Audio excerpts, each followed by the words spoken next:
வித்தாங்க என் மயம் வாங்கி கிராமத்து முறையில மீன் குழம்பு என் மயம் வைக்க போறேன் வாங்க சாப்பிட என்ன பத்த சாமி அம்மா மீன் குழம்பு தலையை கிள்ளி பிடித்தான் சேர்க்கணும் மீனை வந்து தலை இருந்தா நல்லா இருக்காது கிள்ளுனாத்தான் இல்லாட்டி நறுக்குன்னு நல்லாவே இருக்க மாட்டாங்க போட மாட்டோம் வேணும் உப்பு போட்டா நல்லா இருக்கும் நல்லா வரைச்சுக்க நல்லா வரைச்சுக்கணும் உப்பு போட்டு தான் நாங்கள் அலசுவோம் உப்பு போட்டா தான் நல்லா இருக்கும் மீன் நல்லா கெட்டியா வந்துடும் இப்போ என்ன பண்ற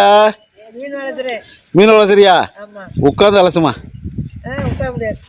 இந்த மாதிரி நல்லா உலசனேமா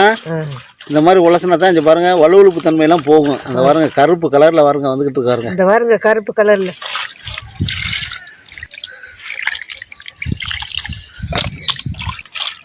கல் உப்பு போட்டோன்னா நல்லா அது வேற ஊரம் இந்த பாருங்க வந்துருச்சு வல்ல வெள்ளையன்னு வெள்ளி காசு மாதிரி இருக்கு பாருங்க மீன் நான் ஒரு முறைக்கு அம்மா வந்து 5 முறை வந்து அலசிட்டாங்க பாருங்க இந்த மாதிரி மீனை வந்து நல்லா அலசிக்கணும் என்னத்தா